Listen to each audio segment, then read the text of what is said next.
Y bueno, pues aunque he estado muchos años trabajando para la Seguridad Social y para el sistema privado puntualmente, hace 5 años que elegí pedir la cuenta, no pedir excedencias ni historias raras, no, la cuenta, que yo no quiero formar parte de esto y quiero realmente ayudar a las personas. Pero también es interesante saber lo que uno deja atrás.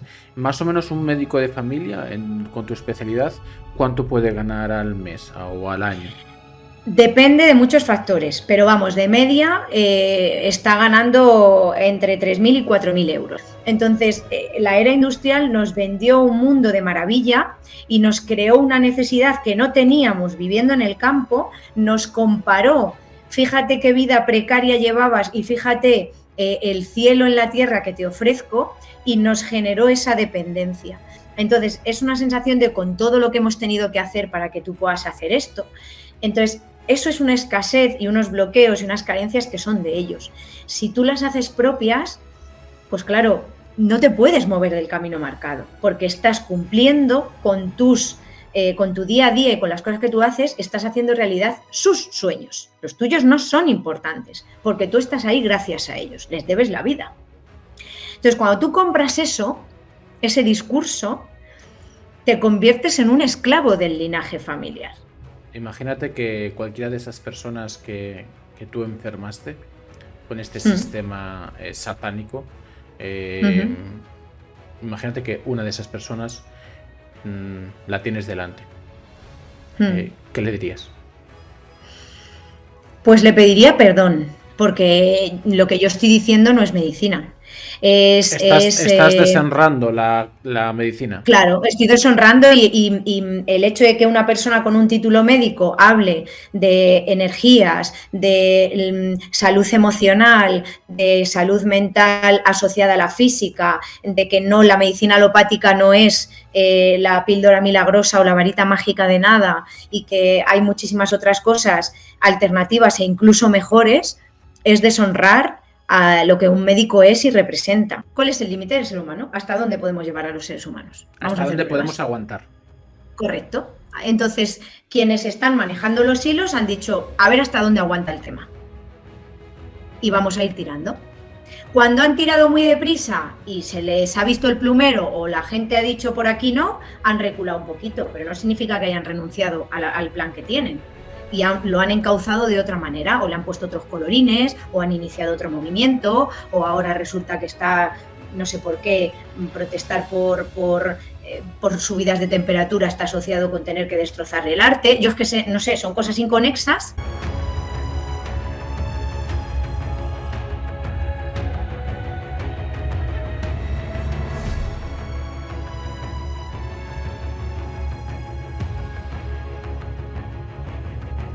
Buenas noches, bienvenidos a todos al canal de los sueños, donde absolutamente todos los sueños se pueden, se deben y se deben hacer realidad y se van a hacer realidad, porque además hoy estamos con dos perfiles muy top. Hoy tenemos, por un lado, la doctora Ainhoa Corrales, una mujer que repite porque, a ver, si lo que es bueno y se prueba, habrá que repetir tantas veces como se pueda.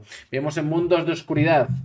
Necesitamos guerreros de luz, necesitamos guerreros que nos expliquen cómo funciona el camino, que nos expliquen cómo autosanarnos. Pero ¿se puede uno autosanar sin ir al médico? No lo sé. Pero es que seguro que quien lo sabe es mi amiga, la doctora Ainhoa Corrales. Buenas noches, ¿cómo estás?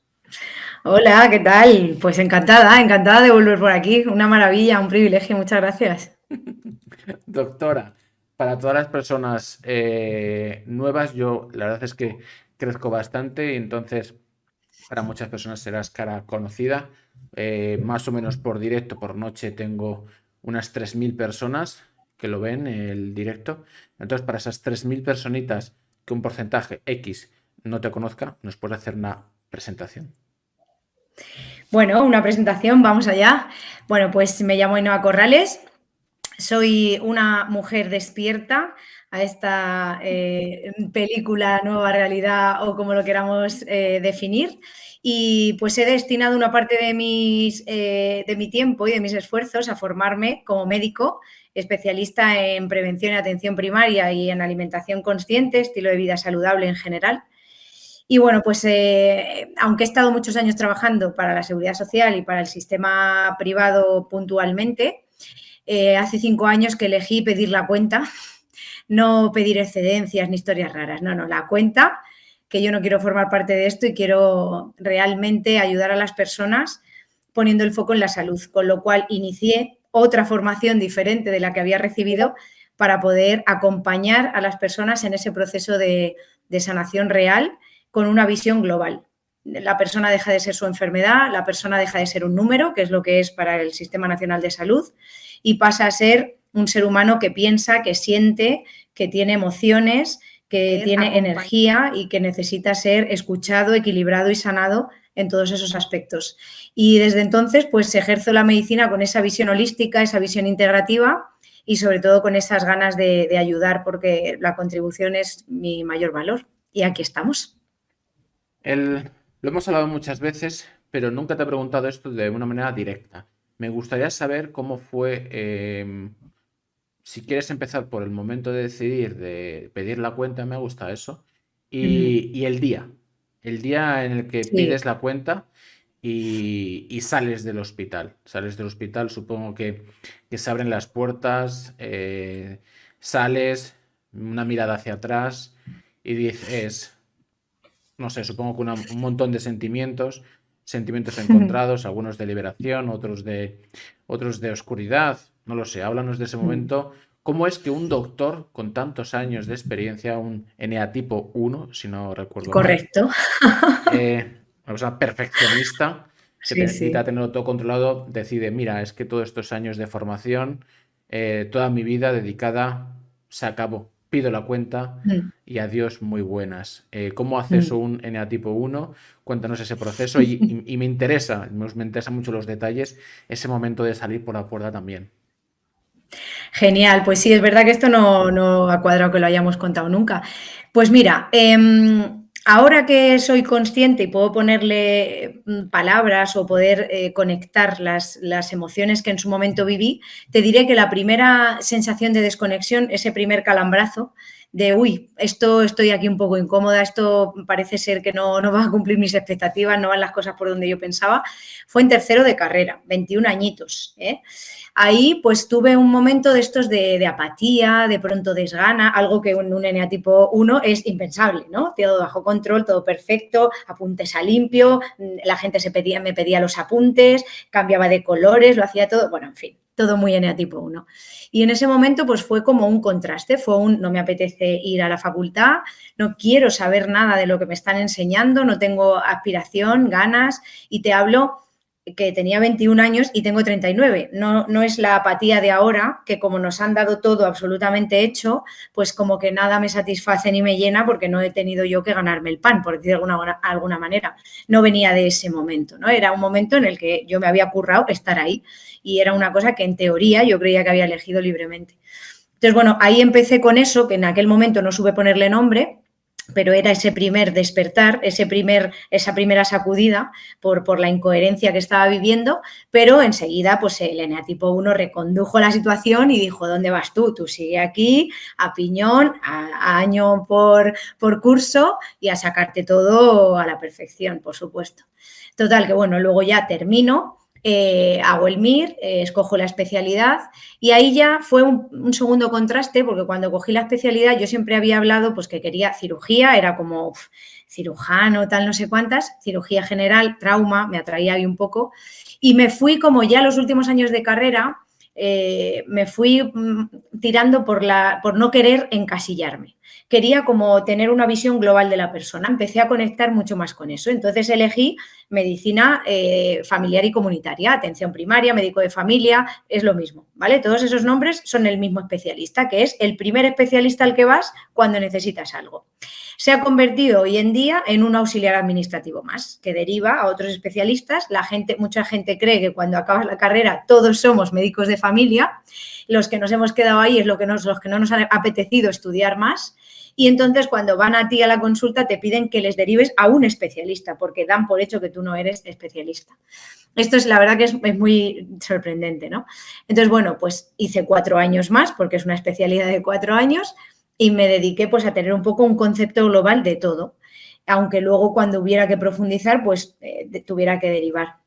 Entonces, pues nada, yo empecé, o sea, fui siguiendo el camino marcado y empecé y pues al principio empiezas con muchas ganas y doblas consultas y haces un montón de guardias y estás ahí a tope. Y enseguida empecé a conectar con una sensación muy profunda de insatisfacción, una sensación de decir, ya he tocado techo, o sea, ya está. Esto es vivir, es esto. Ya es un mes de vacaciones, matarte a trabajar, ejercer tu trabajo siguiendo unas condiciones que no tienen en cuenta el factor humano, que yo tengo un checklist en el que tengo que hacer X derivaciones, X recetas, atender a X pacientes y no hay ninguno de los ítems de ese checklist tiene en cuenta la calidad asistencial, el grado de satisfacción del paciente, si realmente le he escuchado, que claro, a 3 minutos por paciente pues es difícil escuchar, pero bueno, yo he llegado a tener agendas con pacientes duplicadas, dos pacientes a la misma hora durante mis 8 horas de trabajo y he tenido muchas veces que ir a domicilios fuera de mi horario laboral y evidentemente ni horas extras ni nada, ¿no? Porque cuando ibas a lo mejor a comentar que igual se podía gestionar las cosas de otra manera, pues te decían que el problema lo tenías tú, que no tenías ni idea de gestionar tu consulta, etcétera, etcétera, ¿no? Entonces, bueno, pues vas un poco viviendo esa realidad y bueno, pues ¿qué más quieres, no? Estás trabajando de lo que quieres, tienes un sueldo que está bastante bien, puedes pagar tu hipoteca, puedes pagar tu coche, puedes cumplir el sueño que el sistema te ha vendido. Nunca Pero lo hemos hablado, perdona que te corte. No soy para nada sensacionalista, pero también es interesante saber lo que uno deja atrás. Más o menos un médico de familia con tu especialidad, ¿cuánto puede ganar al mes o al año? depende de muchos factores, pero vamos, de media está ganando entre 3.000 y 4.000 euros. Vale. Depende de muchos factores porque te digo, hay quien cobra trienios, hay quien cobra antigüedad, si tienes la plaza en propiedad, pues tienes una serie de pagas a las que optas y si estás de suplente o estás de interino no optas a ello, más o menos, está ahí en ese baremo. Al margen de todo lo que estabas diciendo, no, por dar más forma, ¿no? Es Mm. muy interesante renunciar a 3.000 4.000 euros mensuales fijos de por vida. Es interesante el punto. Perdona por el matiz. Sí, porque al final, para mí, el dinero es una energía que lo que hace, o sea, maravillosa, y que lo que hace es aumentar lo que uno es. Que a lo mejor durante un tiempo te puede poner un poquito de máscara, ¿no? Y puedes ocultarte detrás del dinero. Pero el dinero va a incrementar lo que tú eres. Si tú eres una persona generosa, pues lo serás más. Si eres una persona avariciosa, lo serás más. Si eres una persona humilde, lo serás más. Eso es por lo menos el concepto personal que yo tengo y la experiencia personal que yo tengo con el dinero. Hemos sido educados en una escasez muy grande y parece que el dinero tiene que cubrir todas las necesidades del ser humano, porque ¿qué más quieres? Entonces, de cara para afuera y también con el concepto que tiene la gente social de lo que es un médico, pues escuchar a un médico quejarse, por regla general, no está socialmente aceptado, porque la gente ha construido con 2 o 3 datos, ha construido una película, y también por las películas, además, de lo que un médico es, del poder adquisitivo que tiene, etcétera, etcétera. Y son muy pocas las personas que tienen determinado poder adquisitivo siendo médicos, pero ¿Qué tipo hay de, como un backstage, ¿no? qué tipo Que no se ve. de estatus te da esto? El hecho, porque ya que estamos, nunca lo hemos hablado este punto, y a mí me gusta siempre sumar en todas las líneas. ¿Qué tipo de estatus te da el hecho? Oye, yo soy médico, te miran diferente, vas a los bancos, te tratan diferente, No, es estatus la en la sociedad, familia, sobre todo. sociedad. Sí, en la familia sí. En la familia sí. A ver, depende, para mí es que todo es relativo. O sea, no hay nada absoluto. ¿Por qué? Porque depende de dónde tú vengas. Si tú vienes, y esto no creo que sea relacionado tanto con la medicina, me explico. Si tú vienes de una familia que no ha tenido oportunidad, por ejemplo, de estudiar, que no ha, por lo que sea, o viene una familia con un poder adquisitivo muy bajito, no es tanto el que seas médico, arquitecto o abogado, que son profesiones que venimos con un bagaje histórico en el que había mucho impacto sobre ellas, pues lógicamente vas a ser el orgullo de la familia, porque estás cumpliendo en tu persona, se están viendo reflejados los anhelos, los deseos, las aspiraciones, las frustraciones de muchos miembros de tu familia que por X, Y o Z pues no pudieron llegar ahí. Entonces, Perdona, Eva, que te sí. corte tanto, pero es que esto es maravilloso lo que estás diciendo. Porque esto ayuda a entender todo. Es decir, no se trata simplemente de quedarnos en la superficialidad, hay que entender los valores humanos que los hemos perdido. ¿Quién engorda el Claro. ego? ¿Quién engorda el ego en la sociedad? Porque, claro, es que tú eres un médico. Tú eres un médico y ese ego, el tuyo propio, la sociedad, tus amigos, tu estatus, poder conocer a ciertas personas. Seguramente que tú vas al banco y no creo que te miren igual a ti, siendo médico, de hola, vengo a pedir una hipoteca, vengo a pedir un préstamo. No creo que sea lo mismo, ¿vale? Y luego, pum, ahí la nómina, a que otro tipo de perfil intente pedir esa hipoteca, esas prestaciones, ¿no? Entonces, ¿quién engorda ese ego? ¿Es desde pequeños? ¿Es la familia? ¿Lo tenemos intrínseco en el humano? ¿Son valores que están ahí? Yo creo que es una cosa que viene, al menos por lo que yo he podido ir aprendiendo, es heredado a nivel social y a nivel cultural por las limitaciones que hubo en su momento. Te vas 50, 60, 70, 80 años atrás, que tampoco es tanto tiempo, a nivel de evolución y la gente vivía en el campo, había una dificultad de acceso a la ciudad, solamente había una gran diferencia de clases sociales, la gente con dinero era la única que podía optar a esas posiciones de privilegio en las que tenía una formación. Te hablo de momento era industrial, antes ahí, estamos ahí, ¿no?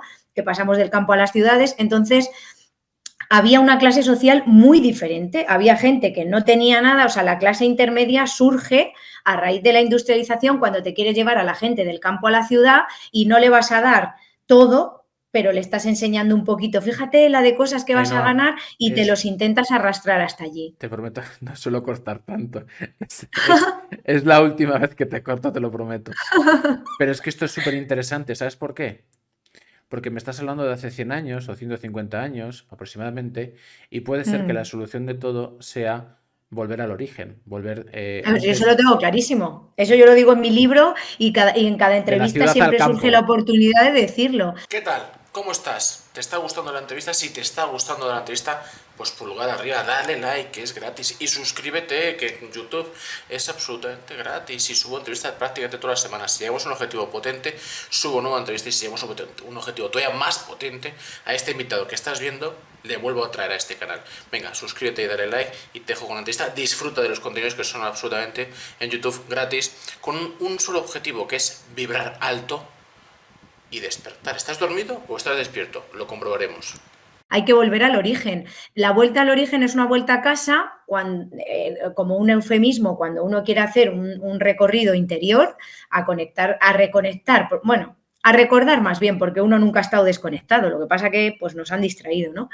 A recordar, vuelta al corazón, etimológicamente esa palabra significa eso, recordar cuál es tu esencia y una vuelta a casa a la simplicidad de la vida. La simplicidad de la vida no es vivir una vida de carencias o necesidades, es desprenderte o desapegarte de cosas que realmente no son felicidad, no son amor y no son aquellas cosas que estás buscando en algo material que en realidad son elecciones personales interiores, ¿no? Entonces, la era industrial nos vendió un mundo de maravilla y nos creó una necesidad que no teníamos viviendo en el campo, nos comparó, fíjate qué vida precaria llevabas y fíjate el cielo en la tierra que te ofrezco y nos generó esa dependencia. Entonces, sí siento realmente que es necesaria esa vuelta al origen y pasa por esa vuelta a lo simple, a lo natural, y realmente ese es el equilibrio, porque es de donde venimos. Y nos estamos, si os fijáis, cada vez estamos más aislados, cada vez en cubículos más pequeños, cada vez todo se hace a golpe de clic, cada vez es menos necesario que te muevas y que formes parte del mundo en el que habitas. Entonces, eso tiene que tener un motivo, eso tiene que haber un interés detrás, porque en verdad la gente en ese momento podría estar carente de muchas cosas materiales que nos han enseñado, nos han hecho creer que ahora necesitamos, pero era muy feliz. Si no hubiese sido así, hubiese habido algún indicio a lo largo de la historia y de la evolución que hemos tenido, pues a nivel natalidad, a nivel algo, hubiesen sucedido cosas. Pero yo alucino, pues con el tema médico, cómo es posible que haya sobrevivido la especie humana si hace 40 años, bueno, hace 80 años no existían los medicamentos. ¿Cómo es posible que sobrevivieran? A duras penas. Yo no creo que hayamos pasado de ser 100 millones de habitantes a 8.000 millones en los últimos 80 años, gracias al progreso. Eso no es verdad. Entonces, vamos un poco a razonar, vamos un poco a analizarlo todo y vamos a entender de dónde viene todo. Entonces, los estatus sociales es un constructo social, igual que el género, igual que muchas otras cosas. Es algo que se han inventado a nivel sistema porque interesa. Interesa que tú veas qué diferencias hay. Interesa que se vea que la persona con dinero, que antiguamente pues era quien tenía acceso pues, a una ropa bien adecuada, a más de una comida al día, condiciones decentes y tal, eran los que estudiaban, los que hacían las carreras. Y entonces, mira, ahí va don fulanito de tal, el médico. Mi abuela vive, va a cumplir 88 años el próximo 2 de enero y para ella su médico sigue siendo don fulanito. Entonces, había unas normas a la hora de tratar a determinadas personas, no solo por su estatus social, o sea, por su estatus económico, sino también por sus estudios. Y eso iba generando ese estatus social. Y hemos ido heredando algunas de esas creencias. Es verdad que con los cambios generacionales se van perdiendo y es verdad que también en según qué entornos pues puedes notar más o menos esta circunstancia. Yo he trabajado, por ejemplo, en residencias de ancianos y yo he recibido muchísimo más amor, cariño y respeto desde este punto hablando del que a lo mejor he podido recibir pues cuando he estado trabajando en un centro de salud. Y no lo digo de manera peyorativa ni me parece bien o mal, simplemente ha sido una experiencia diferente, porque ahí he visto el salto generacional en cuanto al concepto de la medicina. Incluso mis primeros años de residente he vivido la diferencia entre que un compañero mío, hombre, fuese vestido con su bata y su fonendo y era doctor, y yo era, oye chica, oye nena, y a mí me da igual porque es que yo siempre he estado muy por encima de esas cosas, no, nunca me ha molestado, no me he sentido peor porque la gente hiciera eso porque he entendido de dónde nace. Eso nace de cuando la mujer no tenía acceso al estudio y si una persona de 80 años me dice nena y a mi compañero le dice doctor, es porque cuando esa persona era pequeña y a lo largo de su adolescencia y cuando ha ido introduciendo esa información, las mujeres no eran médicos. Y no tiene más, y no tiene ningún otro indicador. Y que el sistema le quiera buscar otra explicación es querer buscarle 3 pies al gato. Entonces, yo nunca he hecho el esfuerzo de decir, fíjate, a mí me dice, no, he tenido compañeras que se han sentido molestas y yo siempre he pensado, pero si es que esto no es tuyo, no te lo tomes personal, ¿no? Los 4 acuerdos. Esto es de esta persona, por la educación que ha recibido, no es personal contra ti. No pasa nada, no está considerando que tú eres menos, eres tú la que lo estás considerando al ofenderte por ello. Entonces, esto nos hace falta y esto nos enseña. Entonces, bueno, pues yo cuando fui conectando con lo que para mí era un médico, yo siempre he visualizado la medicina, aun con todos los pajaritos de la tele, pues una de mis pelis favoritas, por ejemplo, es Patch Adams. Yo he entendido la medicina como eso, con el estar con el paciente, tocar al paciente, no esa distancia social de la mesa, el ordenador, la bata, llámeme de usted y no te miro ni a la cara, ¿qué le pasa? Tómese esto, hasta luego. Para mí eso no es hacer medicina. Para mí eso es ser un auxiliar administrativo y a cualquier persona le das una lista de síntomas, le dices las cosas que le tienes que prescribir y a correr. Eso lo puede hacer cualquiera. Entonces, para mí la medicina es un acompañamiento real, un interés profundo por la persona, por querer acompañarle en ese proceso de sanación que te va a autosanar a ti, porque tú te vas a nutrir de ese aprendizaje también, y es realmente tener un interés genuino por otro ser humano. Y que tu contribución sea simplemente, o el placer de tu contribución venga de estar ayudando a esa otra persona. Evidentemente, todos nos tenemos que ganar la vida y es maravilloso que además haya luego una energía de retorno económica.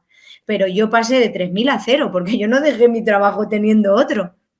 Pero tenía muy claro que yo no quería formar parte de eso, que eso no me representaba.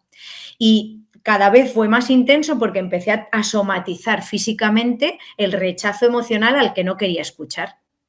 Al principio empezaron a venir pues susurros y no haces caso, pues un mal día, pues menuda idea, menuda chorrada. Tú misma te vas desdiciendo de eso que te va viniendo. Y llega un momento que la sensación de incomodidad es mayor. Yo recuerdo, yo siempre he estado muy sana, la verdad, y recuerdo desear estar enferma para tener una excusa socialmente aceptable y justificada para no ir a trabajar. Cuando yo empecé a ser consciente de esos pensamientos y de hecho generaba una situación de malestar, me di cuenta de que ahí es cuando estaba recibiendo el zarandeo más gordo, ¿no? De decir, si es que no quieres hacer esto. Soy consciente que influyeron dos factores. Uno, una rotación que tuve un poquito antes de tener a mi primera hija, hace 9 años, en cuidados paliativos. Estuve rotando 4 meses. En Navidad, las casualidades no existen. Ahora verás por qué digo lo de Navidad. Y bueno, pues ahí conecté mucho con no estar alineada con mi propósito. ¿Por qué? Porque ahí íbamos pues a personas que estaban en la última semana de su vida, máximo 2 semanas. Casi nadie que tiene más de un mes de esperanza de vida suele estar en paliativos, son personas que tienen una esperanza de vida menor. Y fui a todo, fui desde personas que vivían en chabolas hasta pisos lujosos que no he vuelto yo a pisar un sitio así en mi vida. Y todas las personas, me daba igual hombres que mujeres, daba igual cuál hubiese sido su trayectoria, su estatus, sus estudios, su vida, sin excepción se arrepentían de no haber vivido la vida que querían, de no haber hecho las cosas como a ellos les hubiesen gustado. Y no todas pasaban porque no fuesen felices con lo que habían estudiado, pero quizás pues lo querían haber enfocado de otra manera, querían haberlo hecho en otro nicho diferente del que lo hubieran hecho, o quizás hubiesen preferido dedicarse a la pintura o a la jardinería, pero venían de una familia de abogados o de una familia de banqueros o lo que fuera, ¿no? Y eso me generó mucho impacto porque justo yo estaba embarazada, mi hija nació en abril, o sea que tampoco es que estuviera a punto de dar a luz, pero sí estaba en un trimestre importante y estaba como con la sensibilidad más a flor de piel y un poco más observando todas mis reacciones y mis interacciones con la gente. Como el trabajo del médico de cuidados paliativos sí es el de sentarte al lado del paciente que se está muriendo y cogerle la mano y escucharle, y a lo mejor nos tirábamos 1 hora en cada visita domiciliaria, no 3 minutos, pues eso fue como una conexión de decir, esto es lo que yo quiero. Quizás no me he visualizado justo atendiendo a las personas en su último momento de vida, que igualmente me sentí a gusto, porque sentí que contribuía a que en esos momentos la persona estuviera mejor y te sentabas, le mirabas a los ojos y escuchabas lo que esa persona te tuviera que contar en ese momento. Y me impactó mucho eso, que independientemente de cada historia y cada vida, todo el mundo terminaba diciéndote, me hubiera gustado haber hecho esto de esta manera, tendría que haberme atrevido, debería de, que esto, por ejemplo, Luis Hay lo dice mucho en el libro que me estoy leyendo ahora, releyendo, de Usted puede sanar su vida, debería de, ¿no? Y al final, pues eso contribuye a la enfermedad. O sea, esto sé que a veces es un poco shock, pero todos los límites, todas las zancadillas o todas las puertas que vamos cerrando a lo que en verdad es nuestro propósito de vida, influye y tiene una repercusión física, mental, emocional y energética, los 4 cuerpos de los que yo siempre hablo. Entonces, es importante escuchar todas esas áreas y es importante no esperar a estar en tus últimos momentos de vida o a que una enfermedad aparezca para priorizar a tu familia o para priorizar tu salud o para hacer las cosas que te gustan. Entonces, para mí esa fue una bofetada brutal. Brutal porque ahí fue cuando yo dije, es que no puede ser, yo no puedo seguir viviendo, postergando, procrastinando lo que realmente siento que me hace feliz y autoconvencerme de que esto es el mayor éxito de mi vida, porque no lo estoy sintiendo, no me siento así. Entonces, bueno, pues ahí luego nació mi hija y pasó a aparecer, pues mi segundo valor era el amor y el tercero es la familia. Esos son mis 3 valores más importantes en ese orden, contribución, amor y familia. Y entonces, pues lógicamente, sentí esa necesidad de vivir más alineada con mis prioridades. Aún así seguí. De hecho, yo me perdí prácticamente toda la infancia de mi hija Pues porque tenía guardias y porque pues seguía en el sistema. Fue un zarandeo, pero no lo suficiente. Me apetecía sufrir un poquito más, ¿no? Cuando el sufrimiento es mayor que el miedo al cambio, pues das el paso. Pues aquí todavía no había sufrido, por lo visto yo, lo suficiente. Y entonces pues me aterraba el plantearme, si no soy médico, como yo me identificaba, el yo soy, que definía a mí como persona y no a Corrales, era la medicina. Si yo abandonaba la medicina, abandonaba todo lo que yo era. Entonces, claro, era una sensación de quedarme totalmente desamparada en el mundo, yo, un NA tipo 1, es que esto, o sea, claro, me entraba esta taquicardia, decía, sí, tu vida es una mierda, estás súper a disgusto, pero madre mía, el precipicio al que te quieres tirar, o sea, esto es una puta locura, ni se te ocurra. Entonces, ese miedo de momento podía más, entonces yo seguí pues 4 años más.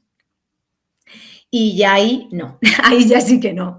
Nació mi segunda hija y esos 4 años fueron bastante malos porque yo cada vez que llegaba a mi casa y me encontraba de bruces con mi hija y a lo mejor venía de 36 horas sin haberla visto y me daba cuenta de todo lo que me había perdido, porque encima las etapas iniciales de un bebé es cuando van haciendo todo de un día para otro, entonces todo te lo pierdes. Yo vi dar sus primeros pasos a mi hija mayor en un vídeo porque estaba de guardia.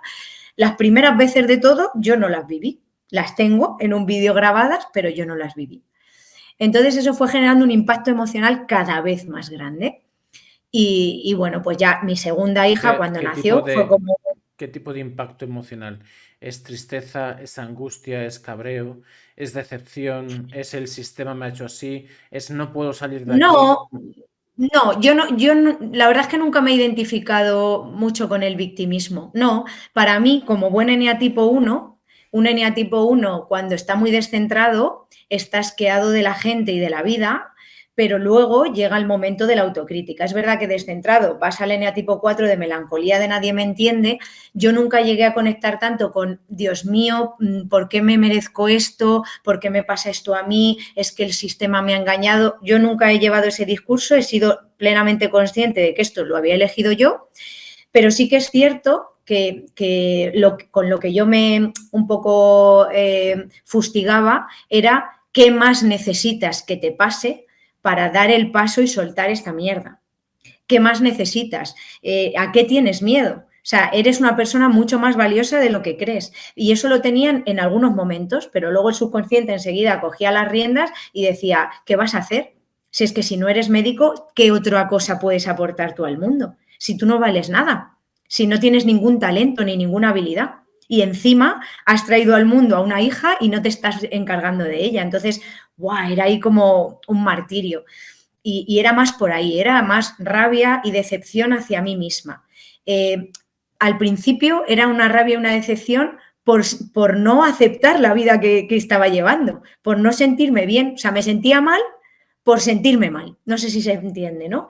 Por no estar conforme con la vida que estaba llevando, me sentía mal, porque compraba el discurso del entorno de ¿qué más quieres?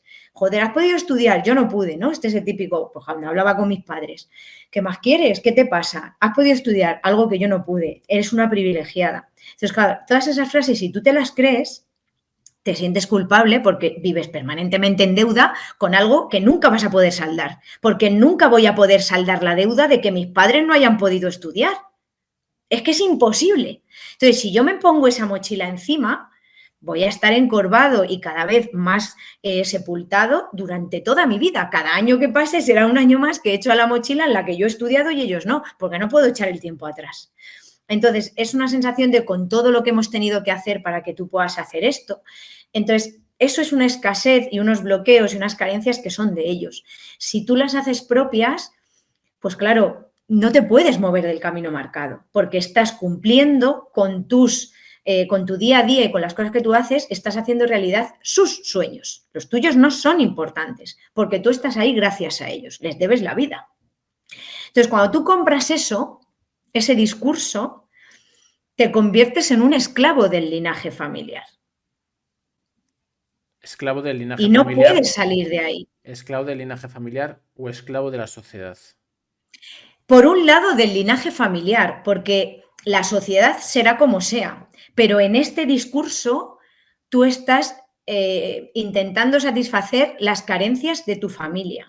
Evidentemente, las carencias de tu familia han tenido una influencia social, pero mi familia ha nacido en un espacio temporal en el que otras familias no tenían esas carencias y los pensamientos de mi familia han dilapidado sus posibilidades de cambiar la realidad en la que han nacido, porque son muchísimas las personas que nacen en un entorno y se labran su propio futuro, no se quedan con que ellos son eso de dónde vienen y terminan consiguiendo lo contrario, con lo cual al final, evidentemente, la educación, las creencias, de dónde vienes, el momento histórico, el entorno en el que te has criado, el país en el que lo has hecho, las costumbres, todo influye. Esto no va de buscar culpables. Yo nunca he buscado culpables, por eso yo no he conectado tanto con la parte víctima. Yo no he culpado nunca al sistema, porque gracias a que el sistema es así, yo hoy estoy conectada con mi propósito.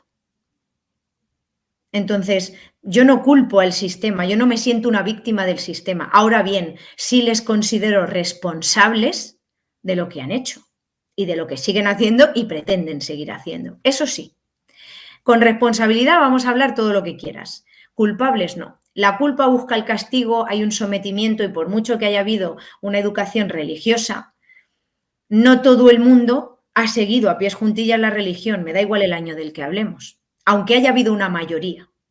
No todo el mundo lo ha hecho. ¿Eso qué significa? Que cualquier persona en verdad tenía la voluntad de elegir, aunque no tuviese el desarrollo, los conocimientos o creyese que no tenía la capacidad, porque la capacidad sí se tiene. Entonces, cuando tú entiendes esto, primero pasas a hacerte responsable de todo en tu vida. Yo soy plenamente responsable de todo lo que ha acontecido en mi vida, porque podía haber tomado otras decisiones y no lo hice, o podía haberlas tomado en otro momento y no lo hice.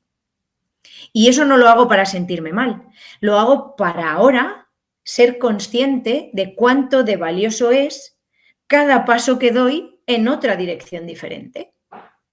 Porque ahora sí puedo sentir que no estoy, quizás a lo mejor no estoy siendo yo plenamente. Hasta que uno no se muere, yo creo que no tiene la certeza de haber sido 100% él o ella. Pero sí tengo claro que no me estoy dejando arrastrar, que no estoy yendo a favor de la corriente porque sea más cómodo, más fácil o mejor porque sea el discurso que me han vendido. Estoy tratando de construir mi propio camino asumiendo lo que corresponda y responsabilizándome de ello.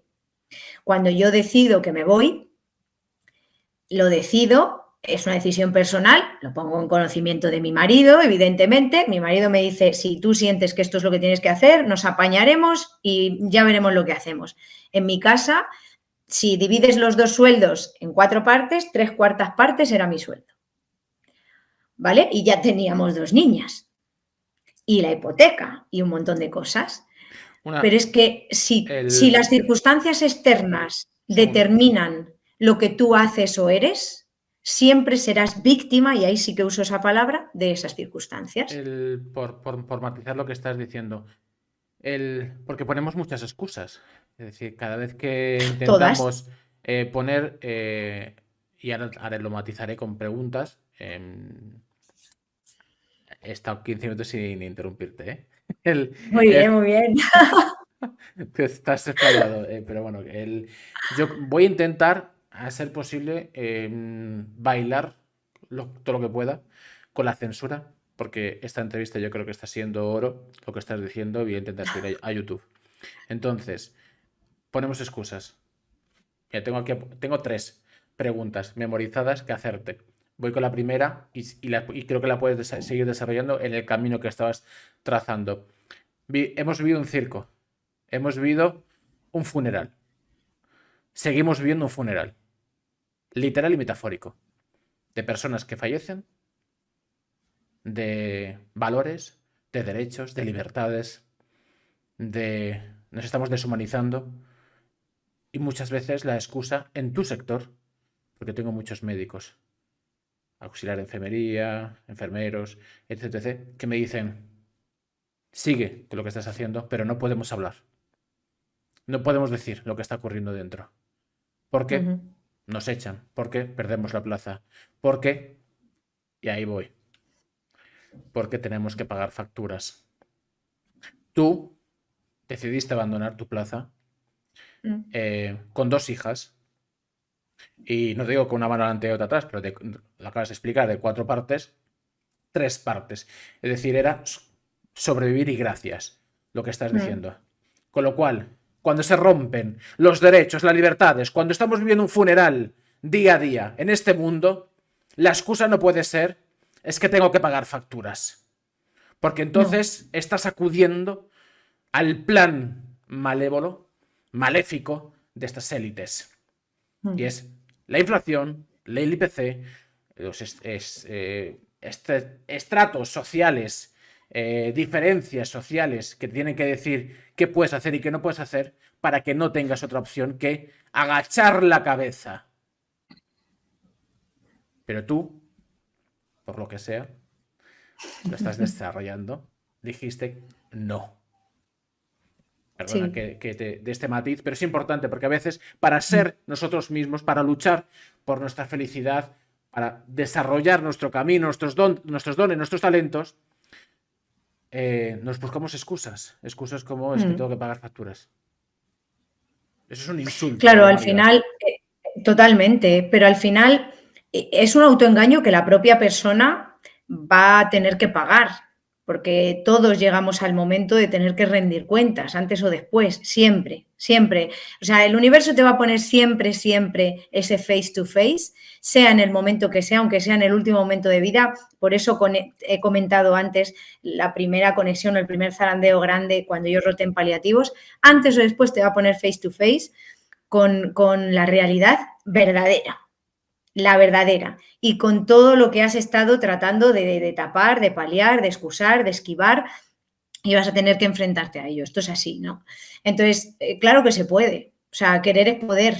De hecho, cuando no lo elegimos nosotros, como ahí entra a jugar la resignación o el conformismo, me han despedido. Te han despedido y no te mueres, sigues teniendo que pagar facturas, pero ¿qué pasa? Que como ahí la necesidad aprieta, te buscas la vida. Pero tú, si te despiden, te morirías, porque me estás diciendo que tú no eres capaz de tomar la decisión por ti mismo porque tienes facturas que pagar, pero si ahora el día de mañana hacen recortes, ¿qué haces? Las facturas desaparecen, sí te despiden, pero si tú te vas siguen estando. Es una incoherencia gigante. No solo es una excusa grande, sino que además es una excusa, que para mí este es el peligro real, socialmente aceptada.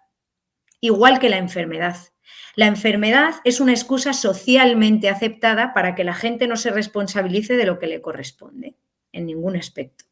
Sobre todo si la enfermedad es socialmente grave. Se entiende como socialmente grave. ¿Qué pasa? Que recibes el abrazo social, la palmadita, la consolación, la compasión. Y es una manera de sentirte, pues eso, arropado, entendido, aceptado, pobre de mí. Y entra el victimismo a jugar. En ningún caso hay responsabilidad, en ningún caso. Vamos saltando de un sitio a otro, pero siempre hacia afuera. Al final, si tú quieres ser coherente con tu propósito de vida y si realmente tu propósito de vida, como es mi caso, es el de la sanación, no cabe ninguna excusa ni justificación por la que tus actos, si están enfermando, puedan seguir hacia adelante. Y ante la duda de si lo están haciendo o no, tu responsabilidad es asegurarte de que no lo están haciendo. No te puede valer lo que una sola persona o institución o empresa te diga. Tienes un compromiso moral, personal, para con las personas a las que estás atendiendo, que tiene que ir más allá. No puedes conformarte o resignarte. Te tienes que responsabilizar. Y eso pasa por hacer un trabajo completo de aceptación. Y ese ejercicio no es sencillo porque implica ponerte frente al espejo desnudo y decir, yo soy esto. Y cuando yo he estado trabajando con la única visión de medicina alopática, he sido responsable de enfermar a muchas personas. Y esto no es fácil de decir, a mí me ha costado bastante tiempo, pero es la realidad. Da igual como yo la quiera maquillar. Eso es un hecho real. Está claro que lo he hecho sin ser consciente, correcto, no ha sido con Bien. premeditación o alevosía, Ainhoa, pero podría haber despertado años antes y haber evitado eso. Muchas personas despertaron antes. Podía haber escuchado los indicios que me decían por ahí no es. Por eso me hago responsable de esa parte. Ainhoa, imagínate que cualquiera de esas personas que tú enfermaste con este sistema satánico, imagínate que una de esas personas la tienes delante. ¿Qué le dirías? Pues le pediría perdón. Yo creo que el perdón es necesario, porque yo me he perdonado a mí misma, ese es el primer paso. Le pediría perdón y aceptaría lo que esa persona sintiera que tuviera que hacer. No cabe otra cosa. No voy a excusarme, es que yo no sabía lo que hacía, es que me engañaron, es que... porque no es la verdad. Yo al principio transité por ahí y dije, claro, pero es que, vale, sí, yo estaba haciendo esto, pero porque me han ocultado toda esta información. A mí me han dicho que esto era así, vale, pero en mi persona cabía la posibilidad de cuestionarse las cosas y no lo hice. ¿Por qué No los lo hice. médicos, la pregunta es obligada, Ainhoa, ¿por qué los médicos, por qué este sistema no se está cuestionando las cosas? ¿O se la están cuestionando y no quieren hablar? Yo creo que hay un poco de todo, sinceramente. Lo que pasa que es verdad que aquello en lo que tú pones el foco crece. Entonces, si nos enfocamos en todos los que no lo están haciendo, parece que son más.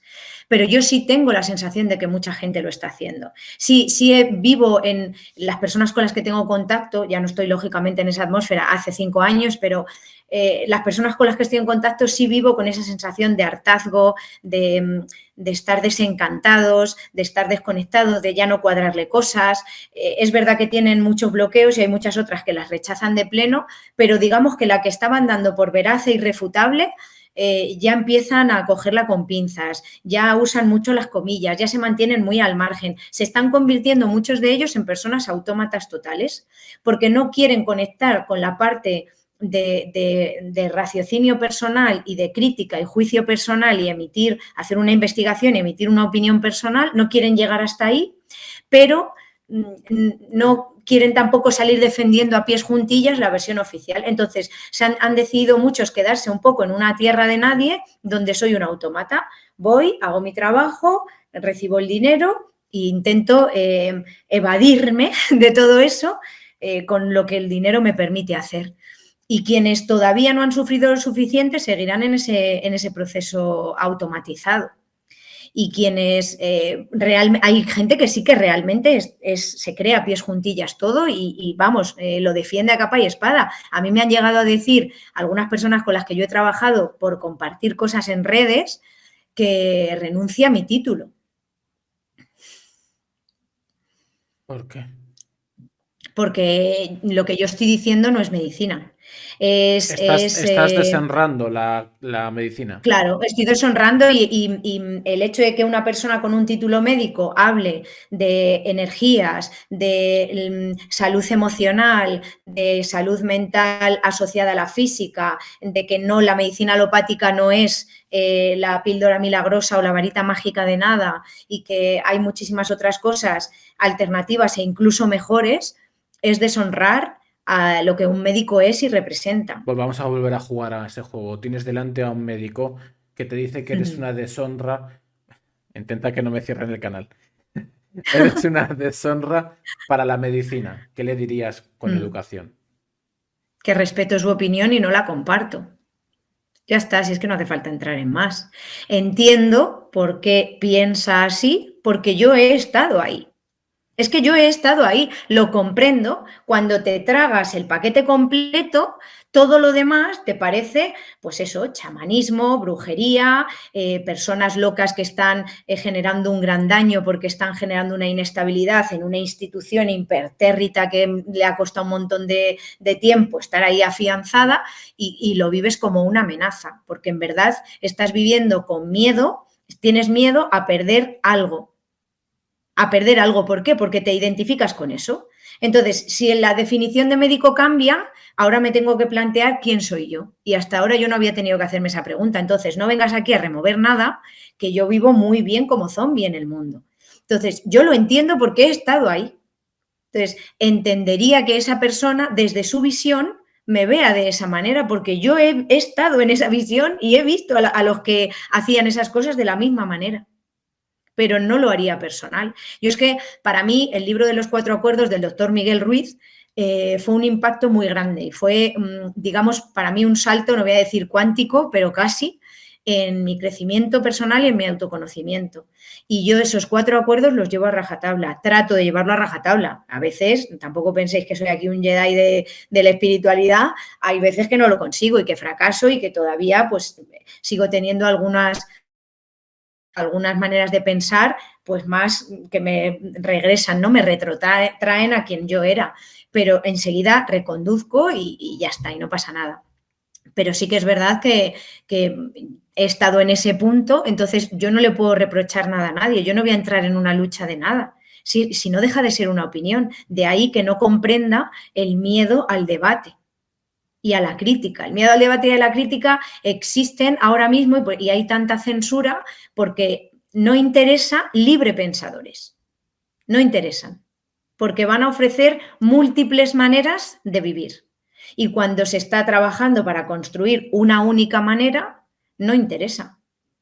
Entonces, no tiene más, pero al final a mí que una persona venga a darme su punto de vista no me ofende porque no me lo tomo personal y porque lo primero que hago cuando escucho a alguien es primero escucharle y después ver qué me dicen sus palabras. ¿Qué hay detrás de la ira, el enfado, la rabia? Porque detrás de todo eso hay un niño o una niña herido con un montón de limitaciones, con un montón de carencias y con un miedo atroz. Y yo soy incapaz de chillarle a un niño. Entonces me da igual que el niño tenga 40, 50 o 60 años. Yo conecto enseguida con eso. Entonces digo, vale, pues esta persona me está hablando así porque está viviendo una realidad que fíjate la cantidad de sufrimiento y de miedo que le está generando. Y no lo estoy haciendo yo, esto es una cosa de ella. Entonces yo no me quedo con las cosas que no son mías. Lo abrazo, lo escucho, intento ayudarle si quiere, porque tampoco hay que imponer la espiritualidad y el que todo el mundo tenga que despertar a golpe de corneta, tampoco hay que ser así, pero pues oye, ya está. Nos hemos encontrado, tú me cuentas, yo te cuento, no estamos de acuerdo, no pasa nada, tú vas a seguir con tu vida, yo con la mía. Ainhoa, por cerrarla después de 50 minutos, la primera pregunta. ¿Cómo fue el momento, de irte, el momento. Sí, de yo me dejar incorporé la de mi medicina baja, y dejar tu plaza de médico? Mi segunda hija ya fue el clic, fue como el cierre. La primera y todo lo que os he contado fue como la primera apertura y siempre pues la vida es cíclica, ¿no? Entonces hay que cerrar un ciclo para que otro empiece. Pues mi segunda hija fue la que vino a completar el cierre. Me incorporé de la baja maternal a mediados finales de septiembre de 2017 y en octubre, no sé si era 12, 15, no, 12 no porque era festivo, 15 de octubre o así, notifiqué a la unidad asistencial que el 31 de diciembre, por eso he dicho lo de las Navidades cuando roté por paliativos, sería mi último día. Y lo que hice fue imprimir una foto de una mariposa gigante, tamaño folio, salí, me despedí de todos mis compañeros y en la puerta me hice una foto con la mariposa. ¿Qué significa? Pues empezar a alzar el vuelo y aceptar lo que realmente soy, haber hecho una transformación completa, haber roto la crisálida, con el esfuerzo que supone, con el miedo que te da, dispuesta a salir a la vida a lo que toque y alzar el vuelo y a ver qué pasa. Vamos a descubrir nuevos mundos. ¿Qué le dijiste a tus compañeros cuando dijiste... Les di las gracias, a mis compañeros siempre les he dado las gracias, porque estaban viviendo la misma situación precaria que yo, aunque luego cada uno vive cada experiencia en función de su subjetividad y de todo lo que lleva. Emocionalmente. Precaria emocional y de calidad asistencial y en malas condiciones. Los médicos, el sueldo no es un reflejo de la calidad del trabajo. Que tú ganes entre 3.000 o 4.000 euros no significa que lo que tú tienes que hacer para conseguirlos sea de calidad y estés cómodamente ganando ese dinero, ni mucho menos. Por ejemplo, en el último centro de salud en el que yo estuve, éramos 7 médicos de normal y cuando se iban 4 de vacaciones, los 3 que nos quedábamos asumíamos nuestras consultas y las otras 4, porque no se contrataban suplentes. Y yo seguía ganando el mismo dinero. Y dices tú, joder, son 3.000 euros, genial, pero esas son las condiciones en las que hay que trabajar con personas, que no estamos trabajando en una cadena de montaje con cajas y tienes más y entonces te organizas de otra forma. No, son personas enfermas con problemas que muchas veces necesitan que se les escuche. Y cuando tienes los pacientes citados a la misma hora, ¿cómo lo haces? ¿Y de quién es culpa eso? De nadie. Culpa no es de nadie. Responsabilidad de todos. Porque el sistema puede querer oprimirte todo lo que quiera, pero tú eres un individuo que podrá decir algo al respecto. Entonces, todos somos responsables de esa situación y de esta que estamos viviendo y de las que vengan. No te voy a Porque lo cambiar, permitimos. no te voy a cambiar de tema, pero sí te doy un punto. Una puntualización más, un camino más a seguir. Cuando uno dice cada vez pagamos más impuestos, uno siente que evidentemente el Ministerio de Sanidad es el primero en el escalafón. No sé si es el último o el penúltimo. Entre los primeros hay uno nuevo que es el de la Agenda 2030 y por supuesto el Ministerio de Igualdad. Entonces, ¿a qué estamos jugando? Pues yo creo que sinceramente, la sensación que tengo es que están intentando buscar cuál es el límite. ¿El límite de qué? El primado negativo, el límite del ser humano. ¿Cuál es el límite del ser humano? ¿Hasta dónde podemos llevar a los seres humanos? Vamos a ¿Hasta hacer dónde podemos pruebas. aguantar? Correcto. Entonces, quienes están manejando los hilos han dicho, a ver hasta dónde aguanta el tema. Y vamos a ir tirando. Cuando han tirado muy deprisa y se les ha visto el plumero o la gente ha dicho por aquí no, han reculado un poquito, pero no significa que hayan renunciado al plan que tienen. Y lo han encauzado de otra manera, o le han puesto otros colorines, o han iniciado otro movimiento, o ahora resulta que está, no sé por qué, protestar por subidas de temperatura está asociado con tener que destrozar el arte. Yo es que sé, no sé, son cosas inconexas que a la gente le parece como que tienen mucho sentido. Pues no sé. Yo creo que simplemente es como los patos a las escopetas. Están tirando y a ver por dónde suena la flauta. Y mientras no, pues vamos a seguir tirando. Y como han estado trabajando con el tema del primado negativo antes el terreno, te voy preparando para que escuches según qué cosas y que cuando luego empecemos a decirlas más y más no te salten las alarmas. Por ejemplo. Te voy contando ahí subliminalmente, pues por ejemplo, toda la parte de la hipersexualización de los niños, todo el tema del movimiento feminista, que para mí es una cosa súper radical, nazi absoluta, venderte como igualdad la opresión de la mujer hacia el hombre. Por ejemplo, todo el movimiento LGTBIQ, RST, VW. O sea, yo soy respetuosa con absolutamente todo el mundo.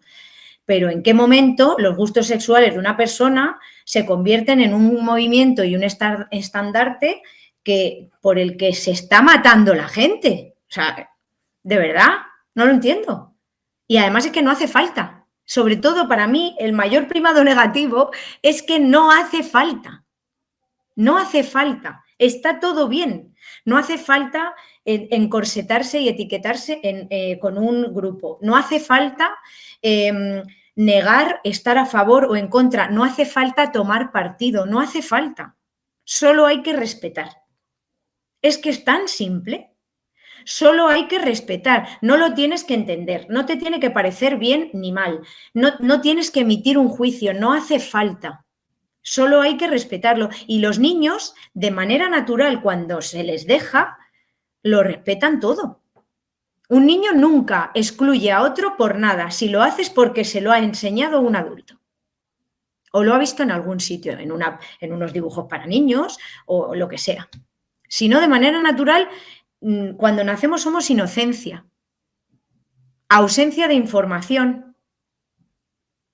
Y aceptamos todo como es, natural, nos relacionamos y no entendemos el rechazo, esas cosas se aprenden, no se nace con ellas. Entonces, no hace falta. Nada de lo que estamos haciendo es necesario. Y cuando en su momento ha sido necesario, por ejemplo con el movimiento feminista, cuando ha sido necesario luchar por derechos de igualdad, que la igualdad es que si yo quiero estudiar lo puedo hacer igual que un hombre, no con más facilidades, eso no es igualdad, pues si ya he conseguido la igualdad, pues ya está. Las mujeres, Vamos, yo tengo 39 años y yo en mi carrera, en mi promoción, el 90%, y a lo mejor me estoy quedando corta, éramos mujeres en mi promoción. las mujeres Y las personas que están luchando por el feminismo son más jóvenes que yo. Pero ¿qué cosas te han impedido a ti desde que tú existes por ser mujer? ¿Cuáles son las dificultades con las que te has encontrado? ¿Qué tal? ¿Cómo estás? ¿Te está gustando la entrevista? Maravilloso. Yo todas las entrevistas las hago en directo en Twitch. Así que sígueme en Twitch, link en la descripción. Pero me llamo igual eso tanto en todas mis redes sociales, que es Hiperalcón. Si quieres tener una cercanía más con el contenido, sígueme en mi Telegram. Telegram exclusivo para gente despierta. ¿Estás despierto? Lo comprobaremos. En Telegram aviso cuando estoy en directo, aviso qué invitados, porque yo entrevisto prácticamente todos los días por la noche, qué invitados viene cada día. Además subo noticias que están muy censuradas, así que sígueme en mi Telegram y además subo también los vídeos que hago en YouTube. ¿Vale? Entonces, si quieres tener una cercanía más con el contenido y te está gustando, pues sígueme en mi Telegram y en mi canal de Twitch. Venga, te dejo con el final de la entrevista y disfrútalo. Un besito. ¿La mujer es un ser inferior que necesita facilidades para poder igualarse al hombre? No, ni mucho menos. No, no lo es. Y creo que cuando uno lucha sin ser necesario para reivindicar algo, es porque esa propia persona es la primera que se considera inferior. Entonces necesita continuamente demostrar hacia afuera su valía y sentirse valorada y validada. Y entonces lo impone y hace que toda la sociedad te tenga que valorar y validar. ¿Por qué? Porque tú no lo haces. Porque si tú lo hicieras, pues no necesitarías el reconocimiento de nada. Ahora mismo no hay ningún puesto de trabajo al que no pueda optar una mujer. No hay ninguna carrera a la que no pueda optar una mujer. No la hay. Entonces, ¿por qué estamos luchando? Sigo sin entenderlo. Porque hay un Ministerio de Igualdad con 20.000 millones. ¿Cuál es su función? Entonces. Pues yo no tengo la respuesta, no lo sé. No sé qué es lo que están haciendo. Pero además es que es desproporcionado frente a otras cosas. A la gente le parece bien, a la gente en general hablo porque nadie dice nada. A todo el mundo le parece bien que haya un Ministerio de Igualdad cuando la igualdad existe, hace mucho, que se lleva un presupuesto totalmente desproporcionado y que cada vez falten más ayudas en los colegios, becas, que la educación que se da cada vez sea peor, que haya peor calidad asistencial, que los servicios públicos a los que optan cada vez estén menos peor gestionados, todo. Entonces, yo no entiendo para qué, no lo sé, no tengo ni idea de para qué, pero no es necesario. Es que no lo es. Lo era cuando no teníamos acceso, pero cuando ya el movimiento feminista inicial y original consiguió que se abrieran las puertas a hombres y mujeres, pues ya está. Yo tengo un amigo que es bombero y tuvimos esta conversación. Se sorprendía de mi opinión por ser mujer, porque muchas veces por ser mujer parece que te tiene que parecer bien los radicalismos feministas. No, y él me dijo, ¿tú qué opinas de que una mujer sea bombero? Yo le dije, pues me parece genial. ¿Y qué tiene que hacer para ser bombero? Pues lo mismo que un hombre. Si tienes que levantar 80 kilos escalando, me lo invento, que no tengo ni idea cómo son las pruebas, llevar 80 kilos a la espalda y escalar 15 metros en tanto tiempo, pues lo tendrá que hacer tanto un hombre como una mujer. ¿Que lo haces? Pasas. ¿Que no? No. ¿Por qué? Porque vas a salvar vidas y vas a tener que cargar con seres humanos en un incendio. Igual si es policía, igual si es cualquier trabajo que requiera un esfuerzo físico, la igualdad es, abre las puertas, estos son los baremos, vamos allá. La igualdad. Y quien pase el baremo, pues entra, y quien no, no entra. Y ya está. Doctora Ainhoa Corrales, ¿la igualdad es un comunismo encubierta? La igualdad es un oportunismo. Y es algo que se utiliza socialmente para ganar votos. Igual que el movimiento LGTBI, igual que los derechos de los niños, que al final pues es la perversión total disfrazada de derechos, etcétera, etcétera, etcétera. Igual que pasa con los inmigrantes, todo es un oportunismo. Porque al final todos somos seres humanos y no es necesario crear cosas específicas. Si tú tienes leyes que rijan el comportamiento del ser humano para que se pueda vivir en sociedad, pues me da lo mismo el color de piel, de dónde vengas, cuál sea tu sexo, que no tu género, porque el género es un constructo social, etcétera, etcétera. Pues esto es por lo que se rigen los seres humanos. Y ya está. ¿Que eres mujer? Pues genial, disfrútalo. ¿Que eres hombre? Genial. ¿Que has nacido mujer pero quieres comportarte como un hombre? Pues maravilla. Volvemos a jugar Pero estas son las leyes. Ay, no, volvemos a jugar al mismo juego. Tienes delante a Irene Montero. ¿Qué le dices? Pues sinceramente es que creo que es una persona que, al menos por lo que yo veo, no, o está muy bien colocada o no está realmente capacitada, no sabe de lo que habla. Entonces, pues le preguntaría por qué hace todas estas cosas, pero un porqué real, sin las frases hechas típicas de los políticos, que cuáles han sido las carencias o cuáles han sido las limitaciones que como mujer ella ha sufrido desde que ha nacido, donde ve que están los grandes obstáculos a salvar y las brechas sociales entre los hombres y las mujeres para haber iniciado una cruzada innecesaria. Y que me las enseñara y me las explicara, porque no sé cuántos años tiene, pero yo creo que ahí andamos. Entonces debe de ser que hemos nacido en sitios muy, muy diferentes, porque tenemos más o menos la misma edad y yo no he vivido la realidad que está pretendiendo enseñar. Y cuando sale diciendo que un niño, porque es que hay que conocer las palabras, es muy importante, la palabra es muy poderosa, la palabra es ley para la mente y además lo más importante es la intención con la que se usan las palabras, más allá del poder que tienen en sí mismas. Si tú en una frase dices que un niño tiene derecho a elegir con quién mantiene relaciones sexuales, yo creo, a lo mejor me equivoco, por supuestísimo, que cuando tú dices niño, nadie piensa en alguien de 16, 17 o 18 años. Un niño normalmente tiene menos de 10, 12 años, quizás ya no piensas ni en 12, piensas en menos. Entonces, ahí lo que estás diciendo es que un ser humano con una edad que hacia abajo además no está limitado, porque 3 años también es un niño, y 4 años es un niño, y 2 años es un niño. Entonces, si tú dices niño, niña, se está entendiendo, ¿no? Ya lo de la E, lo siento, pero no. Si se entiende esto que digo. Si tú dices niño, estás hablando de esa franja de edad. No has dicho un adolescente.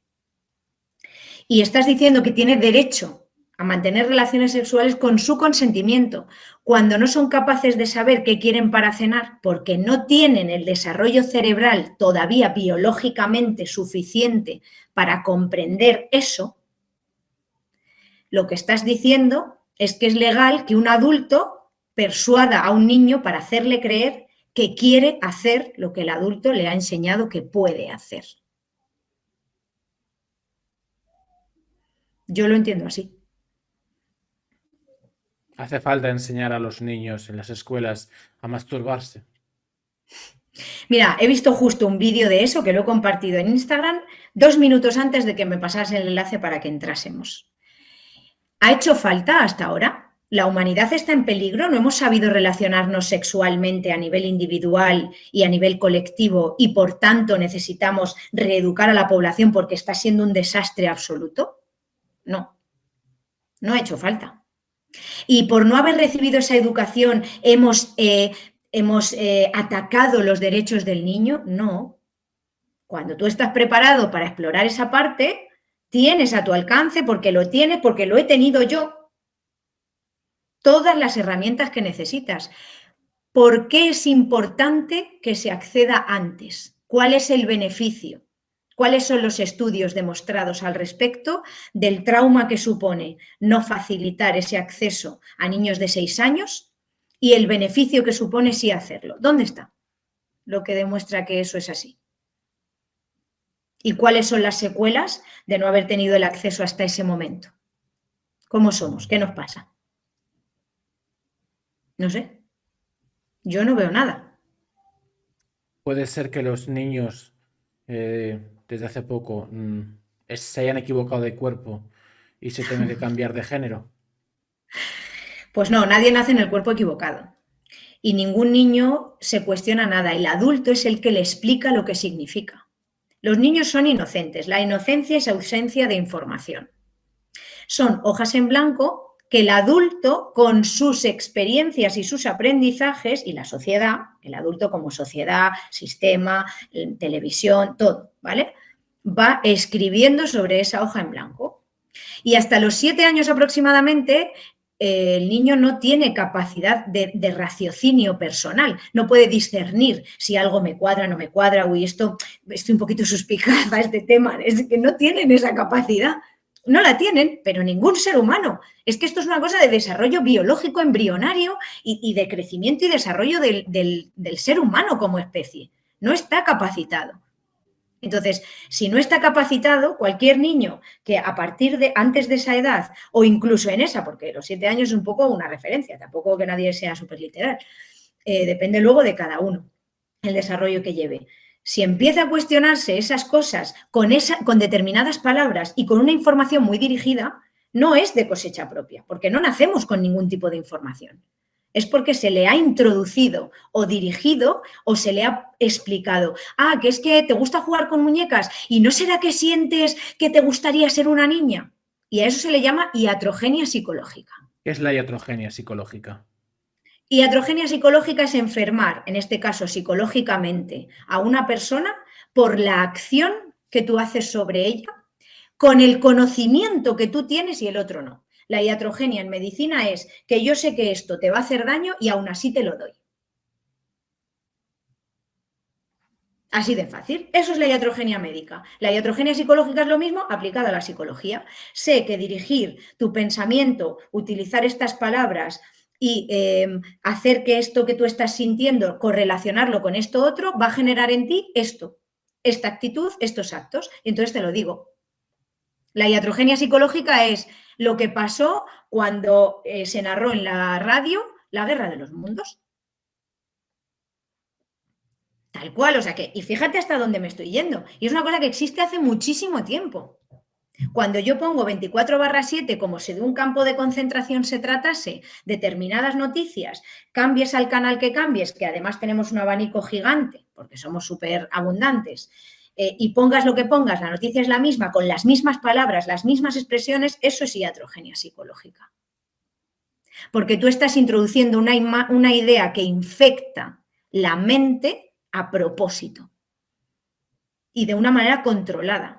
Y eso es lo que se pretende hacer con los niños. ¿Quién está infectando de manera adrede, a conciencia, la mente de los humanos y de los niños? Pues las personas que están moviendo los hilos, los que están pretendiendo instaurar Agenda 2030, los que están pretendiendo convencernos de que somos muchísimos, los que están pretendiendo convencernos de que por nuestra culpa, y ahí sí que utilizan esa palabra, por eso la repito yo, todo se está yendo a la mierda y que somos, lógicamente, culpables y debemos ser castigados. O sea, es un discurso religioso, pero siglo XXI, 3.0. Al final es lo mismo, si es que es lo mismo.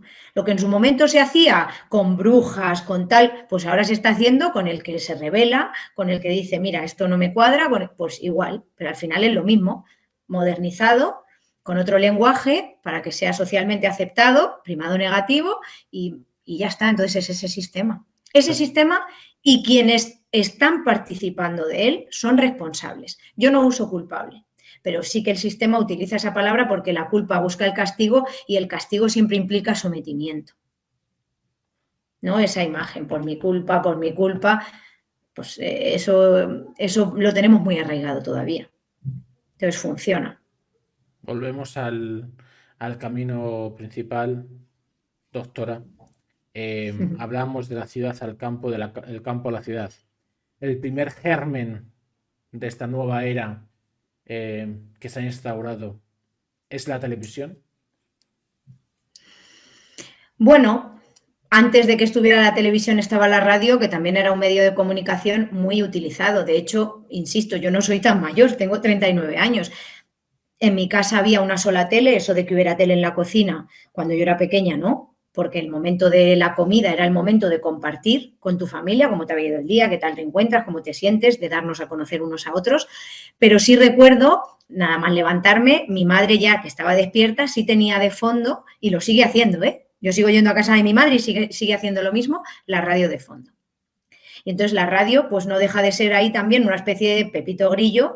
¿Qué pasa? Que en ese momento, o sea, hace 39 años, y 35, y 34, y 30, me voy a atrever a restar un poco, en la radio había mucha parte que no era a lo mejor información, pero sí que había información, sí que había debates, había incluso en la tele programas de debates. Claro, esto la gente que tenga 16, 18, 20 dirá, ¿está loca que dice? Sí, sí.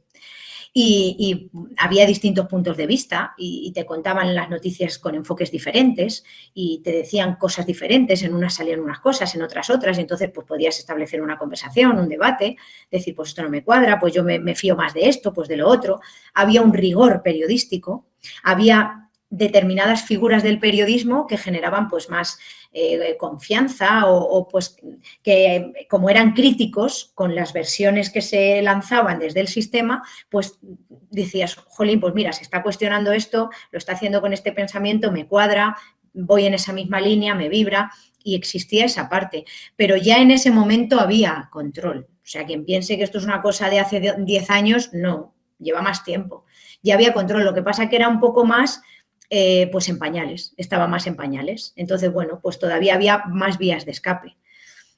Ahora es que es todo. La televisión, más que la televisión, para mí, lo que es social media, ¿no? Que se dice en inglés, que engloba televisión, pero engloba redes sociales, engloba toda la parte de metaverso que se está intentando crear, que es la manera de anular totalmente la conciencia y la consciencia del ser humano y pasar a ser una máquina, literalmente, ¿no?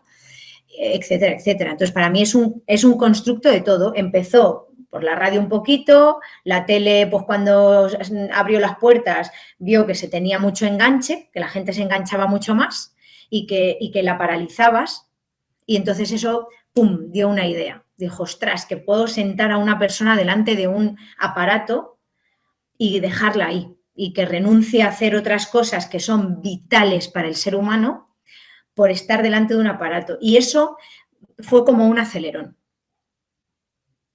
Yo creo que para mí uno de los mayores saltos iniciales, antes de dar con el libro de los 4 acuerdos, fue apagar la tele.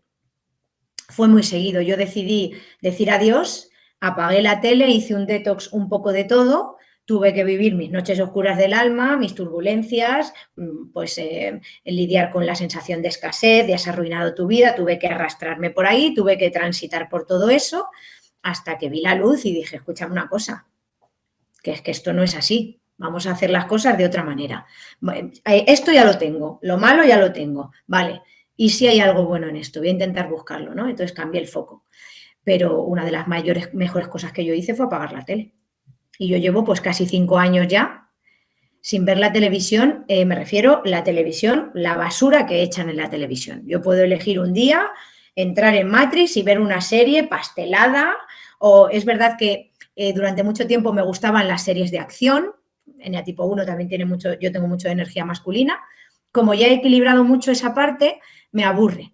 No me genera malestar, porque me he desapegado mucho de esas cosas, no reacciono, intento responder, y responder implica reflexionar, pero sí que es verdad que me parece muy monotemático, me parece muy predecible todo, ya no me entretiene. Entonces, pues muchas veces escucho un podcast o veo un vídeo, una entrevista o leo, la mayoría de las veces. Pero hay veces que a lo mejor digo, venga, pues yo qué sé. El otro día descubrí en Netflix la peli de Enola Holmes, pues que es de detectives, pero ambientado de época. Yo qué sé, aprendo mucho. Pues fíjate, históricamente, las señoritas, las mujeres, no sé cuánto. Ahí sí me doy cuenta de la diferencia de sexo, por ejemplo. Pues lo utilizo para eso, para aprender, pues fíjate la época en la que está ambientada y cómo era todo, de ahí vienen muchas costumbres que tenemos y me sirve para eso. Pero ya está, yo en mi casa ni mis hijas ni nadie. Mis hijas Doctora, quieren ver una película, se la pongo, pero la tele no se pone. doctora, quisiera saber si los seres humanos somos tan fáciles de programar. Estamos viendo, como tú decías antes, estas élites parece que lo que quieren es ver cuál es nuestro límite, de cuántos azotes podemos recibir. parece que la sociedad no es que esté dormida, parece que a la sociedad le gusta. Yo no Mm, entiendo absolutamente nada. Vivimos una debacle. Vivimos, como decía antes, un funeral, no solamente físico. Hay 100.000 personas que han fallecido este año y que no tiene nada. No tiene nada mm, escrito, no se sabe el motivo. No, es que no se mm, sabe. Eso mm, físicamente. Gente con enfermedades crónicas, ¿no? Es que ahora, por lo visto, los jóvenes de repente tienen ictus, los jóvenes. mm. Pero, ¿qué está pasando?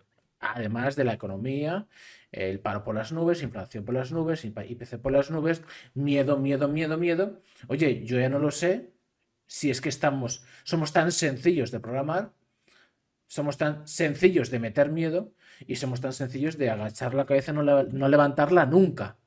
¿Hasta cuándo, doctora? Pues hasta cuándo, la verdad que no sé. Yo creo que tengo la sensación, y no soy clarividente ni soy hiperexperta, pero sí siento que todavía falta un poquito. Siento que no se ha llegado al nivel de sufrimiento suficiente como para que en una masa significativa estemos dispuestos al cambio.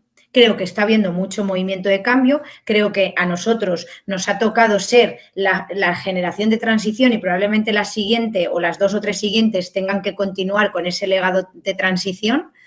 Sí creo que va a haber un cambio porque la vida es cíclica y al final nos estamos moviendo a favor de leyes naturales que están muy por encima de la comprensión del cerebro del ser humano, tal cual está concebido. Y creo que la parte de sumisión está más relacionada con la educación que hemos recibido. O sea, es que yo no lo complicaría mucho más.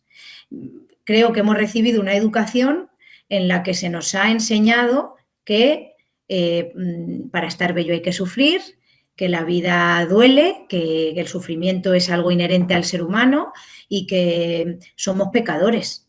Es que eso lo resume un poco todo. De una manera u otra, sea en una religión u otra, se trabaja mucho esa parte. Entonces, ese tipo de lenguaje, el poder de la palabra, pues lleva implícito ese sometimiento, lleva implícita esa sensación de estar en deuda y lleva implícito esa necesidad de sacrificio. Hay que sacrificarse en la vida. Tienes que sacrificarte por tus seres queridos, tienes que estar dispuesto a renunciar. Ha habido muchas maneras de educarnos de esa manera y muchos dichos populares que aún hoy en día siguen existiendo, ¿no? Para no salirte de la zona de confort, más vale pájaro en mano que ciento volando, más vale malo conocido que bueno por conocer. Cualquier persona que analice esa frase sintácticamente, o sea, te está diciendo, prefiero quedarme con esta mierda que con esto otro de oro que me ofreces. Literalmente. Entonces es como, pues eso está tan impregnado en el aprendizaje, en el ADN, ha pasado incluso emocionalmente en los momentos de concepción, etcétera, tan de generación en generación que, que lo aceptamos porque como parte de ese primado negativo que yo creo que está incluso imprimido en nuestras células, eh, creemos que it is what it is, que se dice en inglés, es lo que es que el mundo es así. El mundo es así y no hay nada que hacer y hay que conformarse y hay que resignarse y intentar ser feliz con lo poco que tengas y este tipo de pensamientos, ¿no? Entonces, sinceramente creo que va muy por ahí, por la educación que hemos recibido y por la creencia que tenemos de lo que es un ser humano, que es un ser que ha venido a sufrir al mundo. Al Porque final, naces sufriendo, naces con un dolor y eso es un sufrimiento que. Y entonces ya es como un San Benito ahí colgado y pues hemos aceptado el papel y estamos cumpliendo con él. Y los que decimos, ojo, yo me quiero quitar esto, que a mí esto, pues por lo que sea, ya no me representa, pues eres un loco de la vida que está rechazando, pues eso, esa especie a la que pertenece, porque casi parece que estás cometiendo un sacrilegio hasta ese punto, ¿no? al No sé. final de la entrevista hablaremos de los 4 cuerpos, pero yo quisiera saber de manera física qué parte de culpa tiene el estilo de vida, qué parte de culpa tiene el exceso de flúor en el agua, en los alimentos, en el dentífico, de metales pesados, qué parte de culpa tienen las duchas, las banderillas, qué parte de Mm. culpa tiene en que este 70% u 80% que se duchó no levante cabeza. ¿Qué parte de culpa? Pues vuelvo a decirte que yo no trabajo con la culpa. Para mí no tiene culpa nada. tiene un porcentaje de responsabilidad variable en función del estado en el que ya estaba la persona. Esto es así.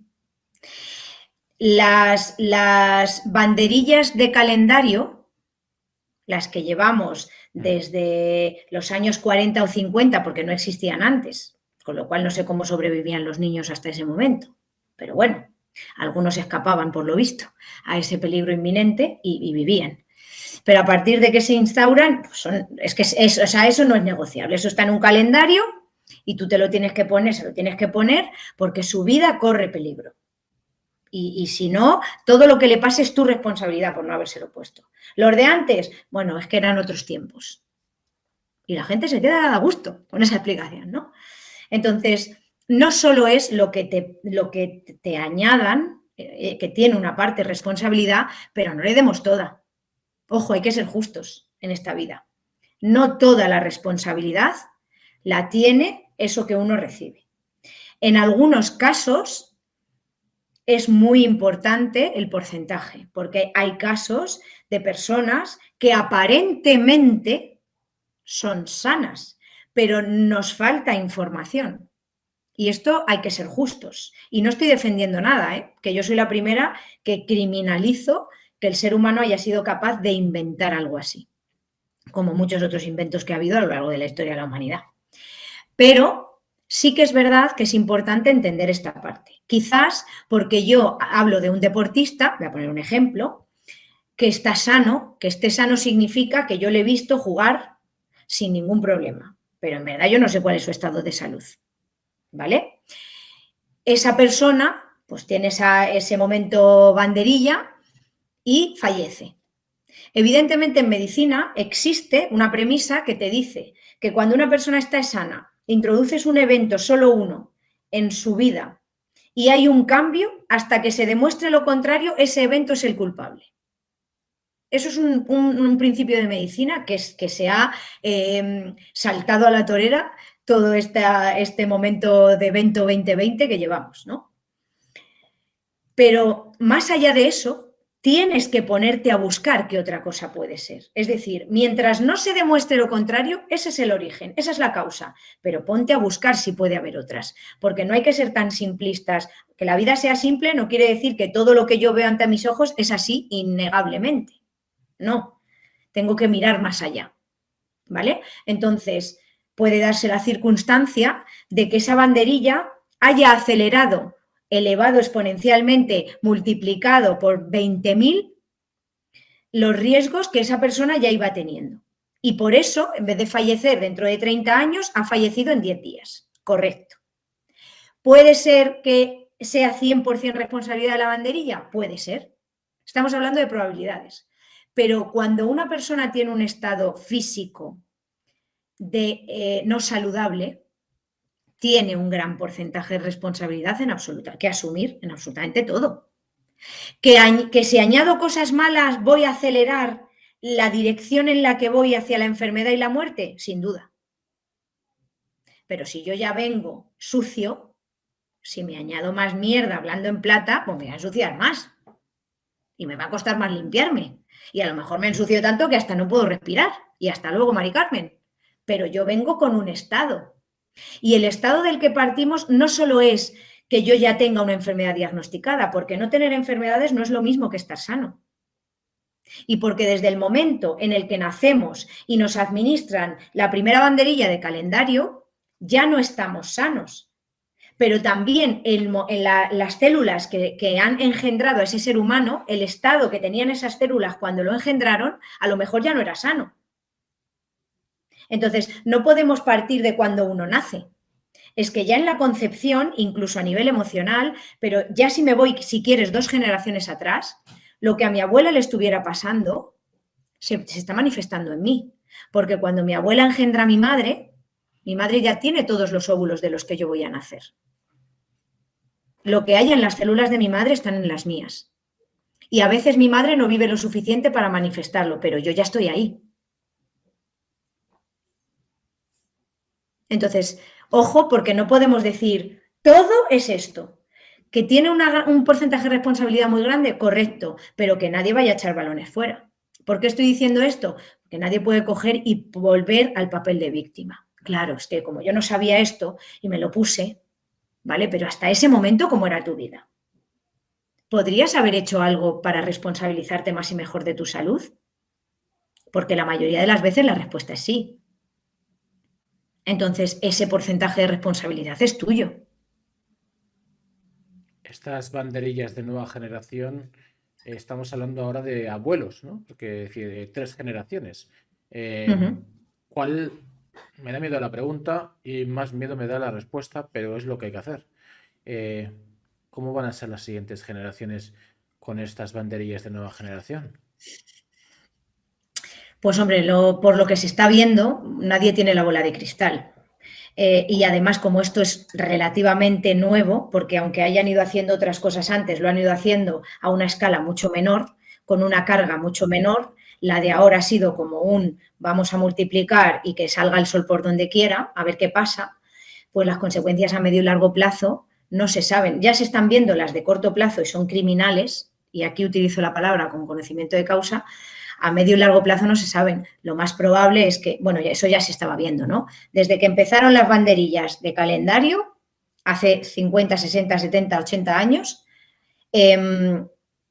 empezó a reducirse la esperanza de vida.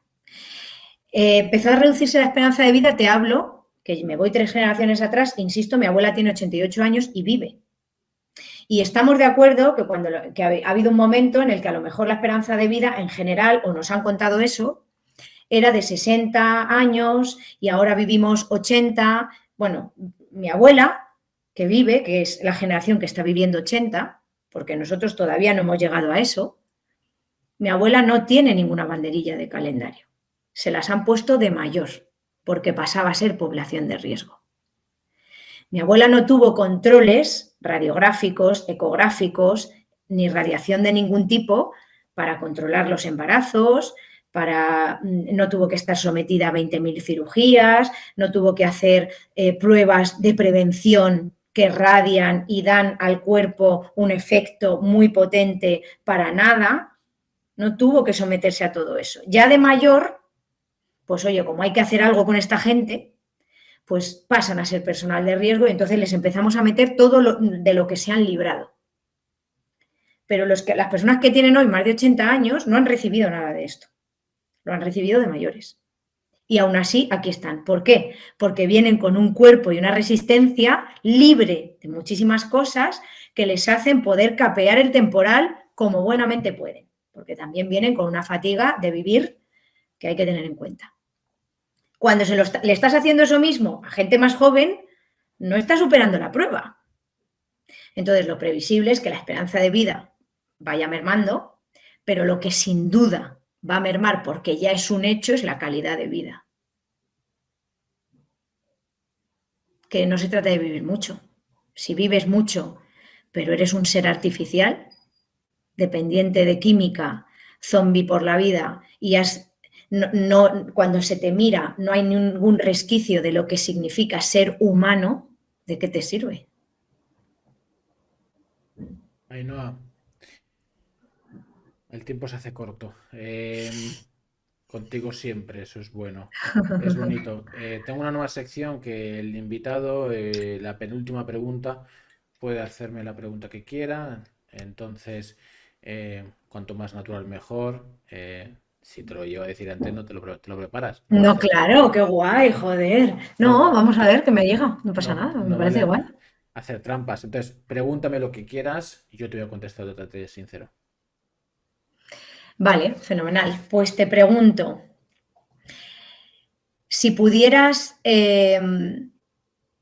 cambiar una sola cosa de la realidad en la que estamos, ¿cuál sería?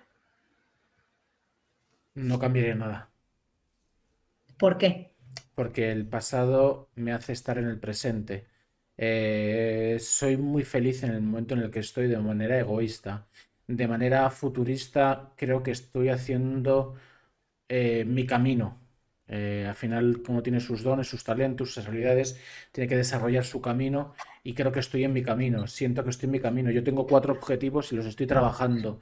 Y los estoy trabajando y los estoy disfrutando, que son romper la matriz desde dentro, ayudar a la gente que despierta, trabajar el empoderamiento individual y construir un mundo mejor.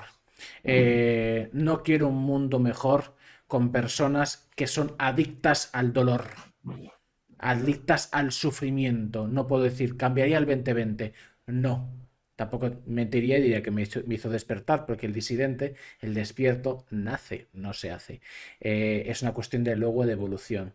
Entonces no cambiaría absolutamente nada, porque Muy bien. considero que esta etapa que estamos viviendo, los que salgamos de esta de corazón, rompiendo lo físico, rompiendo lo espiritual, rompiendo lo energético, no sé si descalcificando la glándula pineal, conectando con el éter, sacando nuestros dones, que si viajes astrales, que si conexión, que si liberación espiritual, no lo sé, pero seguro que al haber vivido lo que hemos vivido, creo que además el universo está vibrando una frecuencia diferente. Lo siento, lo palpo, conecto con las personas, conecto con esas energías.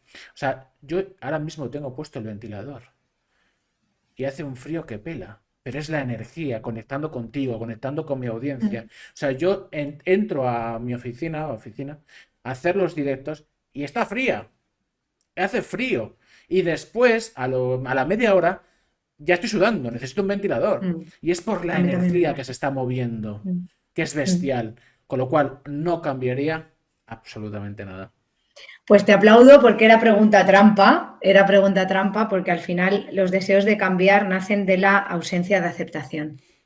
Y la aceptación es el primer paso para el crecimiento, para avanzar y para mejorar. Así que enhorabuena porque coincido plenamente. Última pregunta, doctora Ainhoa Corrales. Em, Pregunta extensa, pero me gustaría que nos hablaras un poquito de los cuatro cuerpos, que es algo que es tu nicho de mercado y que lo disfrutas, y Mm. sobre todo en alguno de ellos que pudieras explayarte un poquito más con el tema de la limpieza, es decir, la Ujú. purificación física de todos los metales pesados que nos tomamos de forma innata a través del agua, la alimentación, la gente que usa medicamentos o la gente que ha usado banderillas. Ujú. Limpieza física, también, bueno, influye un poco todo, ¿no? Pero bueno, que nos hables un poquito de los cuatro cuerpos y ya te Mm. dejo tranquila en esta hora y media que literalmente hemos pactado y que ya hemos superado. Vale, pues muy bien. Bueno, los cuatro cuerpos, sí, es verdad que yo siempre hablo de eso. Son el cuerpo físico, mental, emocional y energético o espiritual, como cada uno lo quiera llamar. Se habla de cuatro cuerpos para que tengamos una capacidad de comprensión de cada uno de ellos, pero no porque sean en sí mismos algo separado. De hecho, a las pruebas me remito, ¿no? Cuando una persona está a disgusto con algo, somatiza, es decir, tiene unos sentimientos físicos reales por una emoción o por un pensamiento, con lo cual están conectadísimos entre sí. Se puede empezar por cualquiera de ellos a sanar o a mejorar o a potenciar la salud, que es el estado natural del cuerpo, con lo cual quien no esté disfrutando de ello está yendo en contra de su naturaleza y tendría que analizar qué es lo que hace que esté bloqueando esa naturaleza que somos. Y aunque se pueda empezar por cualquiera de ellos, es verdad que a priori el cuerpo físico aparentemente parece más fácilmente abordable porque lo conocemos más, porque estudiamos, aunque sea por encima en el cole, anatomía y cosas, y sin embargo de gestión emocional no nos habla nadie, mucho menos de espiritual, y bueno, pues la parte mental pues ha tenido muchos tabúes, ¿no? Entonces, la limpieza tiene que ser holística, es decir, cada cosa que hagas tiene que tener un impacto beneficioso en los cuatro cuerpos. El físico es fácil limpiarlo en el momento en el que eliges ir a favor de la naturaleza que eres. Y aquí nuevamente, que también lo digo yo en mi libro, es una vuelta al origen. Cualquier cosa que nazca de la tierra de manera natural es beneficiosa para la salud del ser humano. Evidentemente soy consciente que a la hora de cultivar, que si hay pesticidas, que herbicidas, correcto. Cuanto más natural, cuanto más original sea aquello que consumas y un cultivo, pues tengas la certeza de cuál ha sido la manera de cultivarlo, mucho mejor. Pero aun con todo, siempre va a ser mejor que consumas lo que nace de la tierra que lo que se ha creado en una mesa, ¿vale? En una fábrica. Entonces, el cuerpo empieza a recibir lo que necesita cuando hacemos esa conexión de vuelta al origen en cuanto a alimentación, en cuanto a ingesta de líquidos, en cuanto a exposición solar, en cuanto a realización de actividad física, contacto con la naturaleza, en cuanto a meditación, a lectura, en cuanto a conectar con nuestra esencia, nuestras pasiones, con nuestro niño interior. Al final ahí metes emocional, metes mental, metes energético o espiritual. Las personas que quieran hacer una limpieza grande, pues es importante que tengan en cuenta que la densidad nutricional de los alimentos a los que más frecuentemente o más fácilmente podemos tener acceso pues es menor de la deseable y entonces pues podemos complementar nuestra alimentación con complementos naturales, utilizar superalimentos, como hemos comentado hace un rato nosotros, pues como puede ser el brócoli, el calé, el jengibre, la cúrcuma, que para activarla necesita que tomemos pimienta. Para que podamos aprovechar el calcio de los alimentos tenemos que tener magnesio, si no, no lo aprovechamos. Entonces, es un poquito esta parte, ¿no? Tener complementos naturales que pues un poco nos rellenen, pero sin encontrar en ellos la válvula de escape, sin eximir nuestra parte de responsabilidad. Los complementos pueden ser una ayuda hasta que nosotros introduzcamos el nuevo hábito y hagamos la nueva rutina, pero nada va a evitar que tengamos que tomar partido. Si no lo tomamos, pues será una elección en sí misma, ¿no? A nivel mental, pensamientos. Cambiar la manera en que pensamos empieza por cambiar el lenguaje. Prestar atención a las palabras que utilizamos. Cada vez que uno diga yo soy, es que soy tonta, me he equivocado. No, no eres tonta. El yo soy es ley para la mente. Entonces cambia, observa, activa ese modo observador y cambia la manera en la que te hablas, porque eso va a cambiar tus pensamientos, va a cambiar tus creencias y va a cambiar tus emociones, tus reacciones, tus sensaciones físicas y va a construir experiencias totalmente diferentes. Y la energía en la que te vas a mover va a ser totalmente diferente también. Con lo cual, esta parte es muy importante a nivel mental, ¿no? Y para eso hay que trabajar mucho la aceptación. Me apruebo, me amo y me acepto tal y como soy. Tal y como soy, hay que empezar por ahí. Entonces, este mantra es súper útil. Se puede utilizar en meditación, que también va a equilibrar la parte espiritual. Y luego, pues si nos queremos meter más a nivel espiritual, yo siempre recomiendo hacer algún retiro. Yo he hecho retiros de conexión inicialmente con el niño interior, sobre todo para desbloquear, para hacer devolución de patrones, cuando he adquirido roles que no me correspondían, pues devolverlos a donde corresponda, para agradecer mucho al linaje familiar y elegir iniciar mi camino sin la carga que supone tener que mantener esas tradiciones, ¿no? Y eso también sana a nivel físico y a nivel mental y, por supuesto, a nivel emocional. Entonces, pues bueno, aunque sea ahí en plan express, que sé que hay otra entrevista, pero la idea, más que tener información de todo y cuando lo sepa todo empiezo, es coger 3 o 4 conceptos y empezar con lo que tienes. Empiezas a avanzar y eso ya va a ir generando una rueda virtuosa. Y conforme te sientas más capaz, más equilibrado y más estable, sentirás que es más posible asumir más cosas e irán viniendo de manera natural. Doctora Ainhoa Corrales, ser espectacular. Creo que absolutamente toda mi audiencia, ya sabes que al final hago una encuesta, pero ya te digo que va a salir súper potente el porcentaje porque todos los comentarios han sido bestiales, positivos y constructivos hacia ti. Creo que he llevado bien Muchas gracias. bastante bien la entrevista para poder subirla a YouTube. Era mi objetivo de hoy.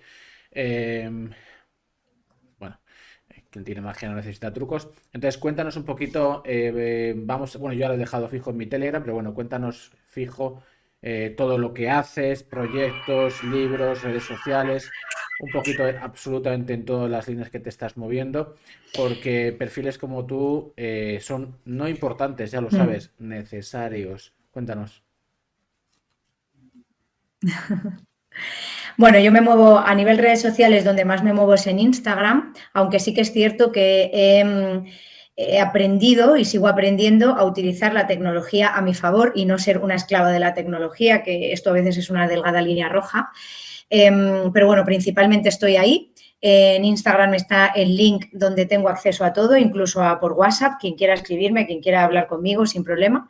Y bueno, pues hay un curso que hice en su momento, un curso básico de alimentación consciente para personas que quieren iniciarse en este camino de limpieza, de salud y demás. Lo tenéis también ahí en el link. Está también el link al acceso directo a mi libro, que es algo que ahora en breve voy a sacar nuevo formato y estoy muy, muy contenta, muy agradecida. Y hablo también de todo esto. El libro tiene 4 partes, las casualidades no existen, y la cuarta parte se centra además en toda esta parte de los 4 ¿Cómo cuerpos, se titula? ¿no? Y las otras pues tratan los otros. Se titula Cuando me miro al espejo. Y la portada es una mariposa. O sea que todo pasa por algo, ¿no?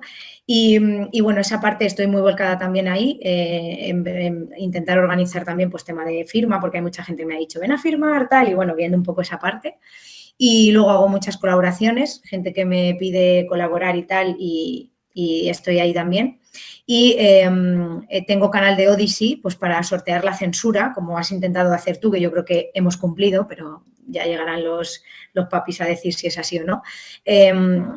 Para sortear un poco la censura en Odyssey, pues tengo los vídeos que me han quitado de YouTube. Tengo un canal de YouTube que tiene muy poco movimiento porque la verdad es que energéticamente no me gusta desgastarme en seguir unas reglas que para mí no son libertad y no están justificadas, con lo cual pierdo bastante el interés. Intento ser consciente de en qué invierto mi energía y mi tiempo.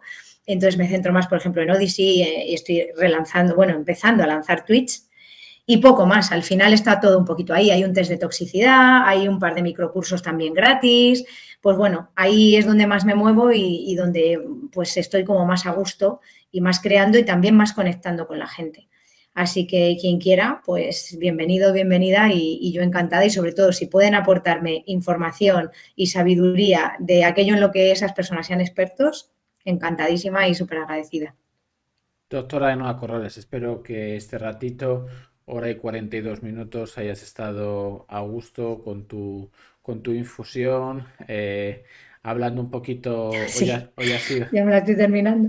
en pijama como yo, eh, una cosa es la parte de arriba, otra cosa es la de abajo. Hombre, El, entonces, entonces, como en casa, vamos. Y nada, que claro. para mí es un placer tenerte aquí. Creo que eres muy valiosa en este barco en el que somos muchos y vamos hacia un nuevo mundo donde vamos a construir sumando con luz. Y si hay que sumar con luz, seguro que la doctora Ainhoa Corrales tiene mucho de ello. No lo digo muchas veces, pero cuando lo Muchas digo gracias. es de verdad. Si no existieras, habría que inventarte. Muchísimas gracias, doctora, por este ratito, esta charla, por esta luz, por esta valentía. Y nada, que ya lo sabes, como Bertín, pero más sexy, más despierto y antiglobalista, mi casa es tu casa. Muchas gracias. La verdad es que he estado muy a gusto, como siempre, y es un placer. Y para mí es muy terapéutico también, porque es una manera de recordar mis porqués y mis paraqués. Así que lo que recibo es infinito también. Muchísimas gracias. Gracias a ti, Ainhoa. Hablamos pronto. Un abrazo. Que vaya todo bien. Ok, gracias. Un besito. Chao. Chao. Vámonos, que nos vamos.